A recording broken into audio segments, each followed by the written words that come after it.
नमस्कार। प्रस्तुत है मुंशी प्रेमचंद जी की लिखी कहानी मुफ्त का यश। उन दिनों संयोग से हाकिम जिला एक रसिक सज्जन थे। इतिहास और पुराने सिक्कों की खोज में उन्होंने अच्छी ख्याति प्राप्त कर ली थी। ईश्वर जाने दफ्तर के सूखे कामों से उन्हें ऐतिहासिक छानबीन के लिए कैसे समय मिल जाता था। वहाँ तो जब किसी अफसर से पूछिए तो वह यही कहता है, मारे काम के मरा जाता हूँ, सिर उठाने की फुर्सत नहीं मिलती। शायद शिकार और सैर भी उनके काम में शामिल है। उन सज्जन की कीर्तियाँ मैंने देखी थीं और मन में उनका आदर करता था, लेकिन उनकी अफसरी किसी प्रकार की घनिष्ठता में बाधक थी।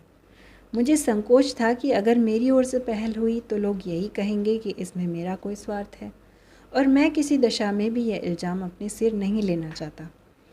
मैं तो हुक्काम की दावतों और सार्वजनिक उत्सवों में न्योता देने का भी विरोधी हूँ, और जब कभी सुनता हूँ कि किसी अफसर को किसी आम जलसे का सभापति बनाया गया या कोई स्कूल, औषधालय या विधवाश्रम किसी गवर्नर के नाम से खोला गया, तो अपने देश बंधुओं की दास मनोवृत्ति पर घंटों अफसोस करता हूँ। मगर जब एक दिन हाकिम जिला ने खुद मेरे नाम एक रुक्का भेजा कि मैं आपसे मिलना चाहता हूँ, क्या आप मेरे बंगले पर आने का कष्ट स्वीकार करेंगे, तो मैं बड़ी दुविधा में पड़ गया। क्या जवाब दूं? अपने दो एक मित्रों से सलाह ली। उन्होंने कहा, साफ लिख दीजिए, मुझे फुर्सत नहीं। वह हाकिम जिला होंगे तो अपने घर के होंगे। कोई सरकारी या ज़ाब्ते का काम होता तो आपका जाना अनिवार्य था, लेकिन निजी मुलाकात के लिए जाना आपके शान के खिलाफ है। आखिर वह खुद आपके मकान पर क्यों नहीं आए? इससे क्या उनकी शान में बट्टा लग जाता था? इसलिए तो खुद नहीं आए कि वह हाकिम जिला है। इन अहमक हिंदुस्तानियों को कब ये समझ आएगी कि दफ्तर के बाहर वे भी वैसे ही साधारण मनुष्य हैं जैसे हम या आप। शायद ये लोग अपनी घरवालियों से भी अफसरी जताते होंगे। अपना पद उन्हें कभी नहीं भूलता। एक मित्र ने, जो लतीफ़ों के चलते फिरते तिजोरी हैं, हिंदुस्तानी अफसरों के विषय में कई बड़ी मनोरंजक घटनाएं सुनाई। एक अफसर साहब ससुराल गए। शायद स्त्री को विदा कराना था, जैसा आम रिवाज है। ससुर जी ने पहले ही वादे पर लड़की को विदा करना उचित ना समझा। कहने लगे, बेटा इतने दिनों के बाद आई है, अभी कैसे विदा कर दूं? भला 6 महीने तो रहने दो। उधर धर्म पत्नी जी ने भी नाइन से संदेश कहला भेजा, अभी मैं नहीं जाना चाहती। आखिर माता पिता से भी तो मेरा कोई नाता है। कुछ तुम्हारे हाथ बिक थोड़े ही गई हूँ। दामाद साहब अफसर थे, जामे से बाहर हो गए। तुरंत घोड़े पर बैठे और सदर की राह ली। दूसरे ही दिन ससुर जी पर सम्मन जारी कर दिया। बेचारा बूढ़ा आदमी तुरंत लड़की को साथ लेकर दामाद की सेवा में जा पहुंचा। तब जाके उनकी जान बची। ये लोग ऐसे मिथ्याभिमानी होते हैं, और फिर तुम्हें हाकिम जिला से लेना ही क्या है? अगर तुम कोई विद्रोहात्मक गल्प या लेख लिखोगे तो फ़ौरन गिरफ्तार कर लिए जाओगे। हाकिम जिला ज़रा भी मुरव्वत न करेंगे, कह देंगे यह गवर्नमेंट का हुक्म है, मैं क्या करूं? अपने लड़के के लिए कानून गोई या नायब तहसीलदारी की लालसा तुम्हें है नहीं, व्यर्थ क्यों दौड़े जाओ? लेकिन मुझे मित्रों की यह सलाह पसंद ना आई। एक भला आदमी जब निमंत्रण देता है तो केवल इसलिए अस्वीकार कर देना कि हाकिम जिला ने भेजा है, मुटमर्दी है। बेशक हाकिम साहब मेरे घर आ जाते तो उनकी शान कम ना होती। उदार हृदय वाला आदमी बेतकल्लुफ़ चला आता। लेकिन भाई, जिले की अफसरी बड़ी चीज़ है, और एक उपन्यासकार की हस्ती ही क्या है। इंग्लैंड या अमेरिका में गल्प लेखकों और उपन्यासकारों की मेज़ पर निमंत्रित होने में प्रधानमंत्री भी अपना गौरव समझेगा। हाकिम जिला की तो गिनती ही क्या है। लेकिन ये भारतवर्ष है, जहाँ हर एक रईस के दरबार में कवि सम्राटों का जत्था रईस के कीर्तिमान के लिए जमा रहता था, और आज भी ताजपोशी में हमारे लेखक वृंद बिना बुलाए राजाओं की खिदमत में हाजिर होते हैं, कसीदे पेश करते हैं और इनाम के लिए हाथ पसारते हैं। तुम ऐसे कहाँ के बड़े वो हो कि हाकिम जिला तुम्हारे घर चला आए? जब तुम में इतनी अकड़ और तुनक मिजाजी है तो वह तो जिले का बादशाह है। अगर उसे कुछ अभिमान भी हो तो उचित है। इसे उसकी कमज़ोरी कहो, बेहूदगी कहो, मूर्खता कहो, उज्जड़ता कहो, फिर भी उचित है। देवता होना गर्व की बात है, लेकिन मनुष्य होना भी अपराध नहीं। और मैं तो कहता हूँ, ईश्वर को धन्यवाद दो कि हाकिम जिला तुम्हारे घर नहीं आए, वरना तुम्हारी कितनी भद्द होती। उनके आदर सत्कार का सामान तुम्हारे पास कहाँ था? गद की एक कुर्सी भी नहीं है। उन्हें क्या 3 टांगों वाले सिंहासन पर बैठाते या मटमैले जाजिम पर? 3 पैसे की 24 बीड़ियाँ पीकर दिल खुश कर लेते हो। है सामर्थ्य रुपए के 2 सिगार खरीदने की? तुम तो इतना भी नहीं जानते कि वह सिगार मिलता कहाँ है, उसका नाम क्या है। अपना भाग्य सराहो कि अफसर साहब तुम्हारे घर नहीं आए और तुम्हें बुला लिया। 4-5 रुपए बिगड़ भी जाते और लज्जित भी होना पड़ता। और कहीं तुम्हारे परम दुर्भाग्य और पापों के दंड स्वरूप उनकी धर्मपत्नी भी उनके साथ होती, तब तो तुम्हें धरती में समा जाने के सिवा और कोई ठिकाना न था। तुम या तुम्हारी धर्मपत्नी उस महिला का सत्कार कर सकती थी? तुम्हारी तो घिग्गी बन जाती साहब, बदहवास हो जाते। वह तुम्हारे दीवान खाने तक ही ना रहती जिसे तुमने गरीब माऊ ढंग से सजा रखा है। वहाँ तुम्हारी गरीबी अवश्य है, पर फूहड़पन नहीं। अंदर तो पग पग पर फूहड़पन के दृश्य नजर आते। तुम अपने में फटे पुराने पहनकर और अपनी विपन्नता में मगन रहकर जिंदगी बसर कर सकते हो, लेकिन कोई भी आत्माभिमानी आदमी ये पसंद नहीं कर सकता कि उसकी दुरावस्था दूसरों के लिए विनोद की वस्तु बने। इन लेडी साहिबा के सामने तो तुम्हारी ज़बान बंद हो जाती। चुनाचे मैंने हाकिम जिला का निमंत्रण स्वीकार कर लिया, और यद्यपि उनके स्वभाव में कुछ अनावश्यक अफसरी की शान थी, लेकिन उनके स्नेह और उदारता ने उसे यथासाध्य प्रकट ना होने दिया। कम से कम उन्होंने मुझे शिकायत का कोई मौका न दिया। अफसराना प्रकृति को तब्दील करना उनकी शक्ति के बाहर था। मुझे इस प्रसंग को कोई महत्व देने की कोई बात भी ना थी। महत्व ना दिया। उन्होंने मुझे बुलाया, मैं चला गया, कुछ गपशप किया और लौट आया। किसी से इसका जिक्र करने की ज़रूरत ही क्या, मानो भाजी खरीदने बाजार गया था। लेकिन टोहियों ने जाने कैसे टोह लगा लिया। विशेष समुदायों में ये चर्चा होने लगी कि हाकिम ज़िला से मेरी बड़ी गहरी मैत्री है और वह मेरा बड़ा सम्मान करते हैं। अतिशयोक्ति ने मेरा सम्मान और भी बढ़ा दिया। यहाँ तक मशहूर हुआ कि वह मुझसे सलाह लिए बगैर कोई फैसला या रिपोर्ट नहीं लिखते। कोई भी समझदार आदमी इस ख्याति से लाभ उठा सकता था। स्वार्थ में आदमी बावला हो जाता है, तिनके का सहारा ढूंढता फिरता है। ऐसों को विश्वास दिलाना कुछ मुश्किल ना था कि मेरे द्वारा उनका काम निकल सकता है, लेकिन मैं ऐसी बातों से घृणा करता हूँ।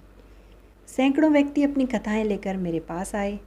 किसी के साथ पुलिस ने बेजा-ज्यादती की थी, कोई इनकम टैक्स वालों की सख्तियों से दुखी था, किसी को ये शिकायत थी कि दफ्तर में उनकी हक तलफी हो रही है और उसके पीछे के आदमियों को दनादन तरक्कियाँ मिल रही हैं। उनका नंबर आता है तो कोई परवाह नहीं करता। इस तरह का कोई ना कोई प्रसंग नित्य ही मेरे पास आने लगा, लेकिन मेरे पास उन सब के लिए एक ही जवाब था, मुझसे कोई मतलब नहीं। एक दिन मैं अपने कमरे में बैठा था कि मेरे बचपन के एक सहपाठी मित्र आ टपके। हम दोनों एक ही मकतब में पढ़ने जाया करते थे। कोई 45 साल की पुरानी बात है। मेरी उम्र 19 साल से अधिक न थी। वह भी लगभग इसी उम्र के रहे होंगे, लेकिन मुझसे कहीं बलवान और हृष्ट-पुष्ट। मैं ज़हीन था, वह नीरे कोदन। मौलवी साहब उनसे हार गए थे और उन्हें सबक पढ़ाने का भार मुझ पर डाल दिया था। अपने से दुगने व्यक्ति को पढ़ाना मैं अपने लिए गौरव की बात समझता था और खूब मन लगाकर पढ़ाता था। फल ये हुआ कि मौलवी साहब की छड़ी जहाँ असफल रही, वहाँ मेरा प्रेम सफल हो गया। बलदेव चल निकला, खालिक बारी तक जा पहुँचा, मगर इस बीच में मौलवी साहब का स्वर्गवास हो गया और वह शाखा टूट गई। उनके छात्र भी इधर उधर हो गए। तब से बलदेव को केवल मैंने 2-3 बार रास्ते में देखा। मैं अब भी वही सींकिया पहलवान हूँ और वह अब भी वही भीमकाय। राम राम हुई, क्षेम कुशल पूछा और अपनी अपनी राह चले गए। मैंने उनसे हाथ मिलाते हुए कहा, आओ भाई बलदेव, मज़े में तो हो? कैसे याद किया? क्या करते हो आजकल? बलदेव ने व्यथित कंठ से कहा, ज़िंदगी के दिन पूरे कर रहे हैं भाई, और क्या। तुमसे मिलने की बहुत दिनों से इच्छा थी। याद करो वह मकतब वाली बात, जब तुम मुझे पढ़ाया करते थे। तुम्हारी बदौलत 4 अक्षर पढ़ गया और अपनी ज़िम्मेदारी का काम संभाल लेता हूँ, नहीं तो मूर्ख ही बना रहता। तुम मेरे गुरु हो भाई, सच कहता हूँ। मुझ जैसे गधे को पढ़ाना तुम्हारा ही काम था। न जाने क्या बात थी कि मौलवी साहब से सबक पढ़कर अपनी जगह पर आया नहीं कि बिल्कुल साफ। तुम जो पढ़ाते थे वह बिना याद किए ही याद हो जाता था। तुम तब भी बड़े ज़हीन थे।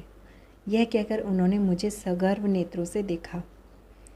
मैं बचपन के साथियों को देखकर फूल उठता हूँ।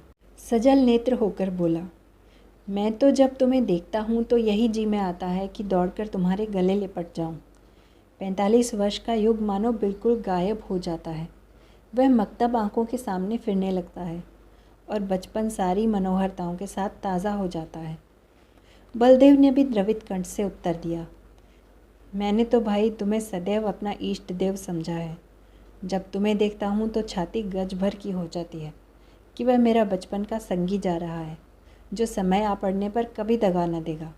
तुम्हारी बड़ाई सुन सुनकर मन ही मन प्रसन्न हो जाता हूँ। लेकिन ये बताओ, क्या तुम्हें खाना नहीं मिलता? कुछ खाते पीते क्यों नहीं? सूखते क्यों जाते हो? घी ना मिलता हो तो 2-4 कनस्तर भिजवा दूँ। अब तुम भी बूढ़े हुए, खूब डट कर खाया करो। अब तो देह में जो कुछ तेज और बल है वह केवल भोजन के अधीन है। मैं तो अब भी सेर भर दूध और पाव भर घी उड़ाए जाता हूँ। इधर थोड़ा मक्खन भी खाने लगा हूँ। ज़िंदगी भर बाल बच्चों के लिए मर मिटे। अब कोई ये नहीं पूछता कि तुम्हारी तबीयत कैसी है। अगर आज कंधा डाल दूँ तो कोई एक लोटे को पानी ना पूछे। इसलिए खूब खाता हूँ और सबसे ज़्यादा काम करता हूँ। घर पर अपना रोब बना हुआ है। वही जो तुम्हारा जेठा लड़का है, उस पर पुलिस ने एक झूठा मुकदमा चला दिया है। जवानी के मद में किसी को कुछ समझता नहीं है भी अच्छा खासा पहलवान। दरोगा जी से एक बार कुछ कहा सुनी हो गई, तब से घात में लगे हुए थे। इधर गांव में एक डाका पड़ गया। दरोगा जी ने तहकीकात में उसे भी फांस लिया। आज 1 सप्ताह से हिरासत में है। मुकदमा मोहम्मद खलील डिप्टी के इजलास में है और मोहम्मद खलील और दरोगा जी से दांत काटी रोटी है। अवश्य सज़ा हो जाएगी। अब तुम्हें बचाओ तो उसकी जान बच सकती है, और कोई आशा नहीं है। सज़ा तो जो होगी वह होगी, इज्जत भी खाक में मिल जाएगी। तुम जाकर हाकिम जिला से इतना कह दो कि मुकदमा झूठा है। आप खुद चलकर तहकीकात कर लें। बस देखो भाई, बचपन के साथी को नहीं ना करना। जानता हूँ तुम इन मामलों में नहीं पढ़ते और तुम्हारे जैसे आदमी को पढ़ना भी ना चाहिए। तुम प्रजा की लड़ाई लड़ने वाले जीव हो। तुम्हें सरकार के आदमियों से मेल जोल बढ़ाना उचित नहीं तो जनता की नज़रों से गिर जाओगे। लेकिन ये घर का मामला है। इतना समझ लो कि मामला बिल्कुल झूठ ना होता तो मैं कभी तुम्हारे पास ना आता। लड़की की माँ रो रो कर जान दिए डालती है। बहू ने दाना पानी छोड़ रखा है। 7 दिन से घर में चूल्हा नहीं जला। मैं तो थोड़ा सा दूध पी लेता हूँ, लेकिन दोनों सास बहू तो निराहार पड़ी हुई हैं। अगर बच्चा को सजा हो गई तो दोनों मर जाएंगी। मैंने यही कहकर उन्हें ढाढ़स दिया है कि जब तक हमारा छोटा भाई सलामत है, कोई हमारा बाल बांका नहीं कर सकता। तुम्हारी भाभी ने तुम्हारी एक पुस्तक पढ़ी है। वह तो तुम्हें देव तुल्य समझती है और जब कोई बात होती है तुम्हारी नज़ीर देकर मुझे लज्जित करती है। मैं भी साफ कह देता हूँ, मैं उस छोकरे की सी बुद्धि कहाँ से लाऊं? तुम्हें उसकी नज़रों से गिराने के लिए तुम्हें छोकरा मरियल सभी कुछ कहता हूँ, पर तुम्हारे सामने मेरा रंग नहीं जमता। मैं बड़े संकट में पड़ गया। मेरी ओर से जितनी आपत्तियाँ हो सकती थी उन सब का जवाब बलदेव सिंह ने पहले ही दे दिया था। इनको फिर से दोहराना व्यर्थ था।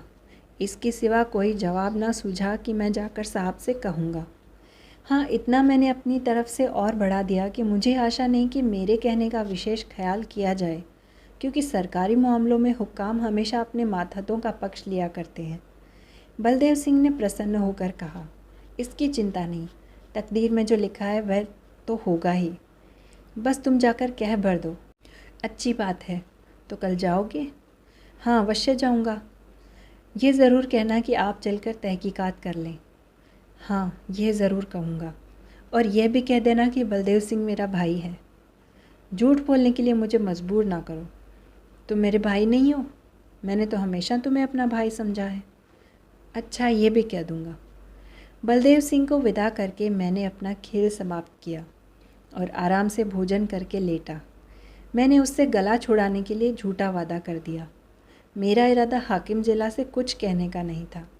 मैंने पेशबंदी के तौर पर पहले ही जता दिया था कि हुक्काम आम तौर पर पुलिस के मामलों में दखल नहीं देते, इसलिए सज़ा हो भी गई तो मुझे ये कहने की काफ़ी गुंजाइश थी कि साहब ने मेरी बात स्वीकार नहीं की। कई दिन गुजर गए थे। मैं इस वाक़े को बिल्कुल भूल गया था। सहसा एक दिन बलदेव सिंह अपने पहलवान बेटे के साथ मेरे कमरे में दाखिल हुए। बेटे ने मेरे चरणों पर सिर रख दिया और अदब से एक किनारे खड़ा हो गया। बलदेव सिंह बोले, बिल्कुल बरी हो गया भैया। साहब ने दरोगा को बुलाकर खूब डांटा कि तुम भले आदमियों को सताते और बदनाम करते हो। अगर फिर ऐसा झूठा मुकदमा लाए तो बर्खास्त कर दिए जाओगे। दरोगा जी बहुत झेपे। मैंने उन्हें झुककर सलाम किया। बचा पर घड़ों पानी पड़ गया। ये तुम्हारी सिफारिश का चमत्कार है भाईजान। अगर तुमने मदद ना की होती तो हम तबाह हो गए थे। ये समझ लो कि तुमने 4 प्राणियों की जान बचा ली। मैं तुम्हारे पास बहुत डरते डरते आया था। लोगों ने कहा था उनके पास नाहक जाते हो। वह बड़ा बेमुरव्वत आदमी है। उसकी ज़ात से किसी का उपकार नहीं हो सकता। आदमी वो है जो दूसरों का हित करे। वह क्या आदमी जो किसी की कुछ सुने ही नहीं। लेकिन भाईजान, मैंने किसी की बात ना मानी। मेरे दिल में मेरा राम बैठा कह रहा था, तुम चाहे कितने ही रूखे और बेलाग हो, लेकिन मुझ पर अवश्य दया करोगे। ये कहकर बलदेव सिंह ने अपने बेटे को इशारा किया। वह बाहर गया और एक बड़ा सा गट्ठर उठा लाया, जिसमें भांति भांति की देहाती सौगातें बनी हुई थी। हालांकि मैं बराबर कहे जाता था, तुम ये चीज़ें नाहक लाए, इनकी क्या ज़रूरत थी। कितने गंवार हो, आखिर तो ठहरे देहाती। मैंने कुछ नहीं कहा। मैं तो साहब के पास गया भी नहीं, लेकिन कौन सुनता है। खोया, दही, मटर की फलियाँ, अमावट, ताज़ा गुड़ और जाने क्या क्या आ गया। मैंने कहने को तो एक तरह से कह दिया। मैं साहब के पास गया ही नहीं। जो कुछ हुआ खुद हुआ। मेरा कोई एहसान नहीं है। लेकिन उसका मतलब ये निकाला गया कि मैं केवल नम्रता से और सौगातों को लौटा देने का कोई बहाना ढूंढने के लिए ऐसा कह रहा हूँ। मुझे इतनी हिम्मत ना हुई कि मैं इस बात का विश्वास दिलाता। इसका जो अर्थ निकाला गया वही मैं चाहता था। मुफ्त का एहसान छोड़ने का जीना चाहता था।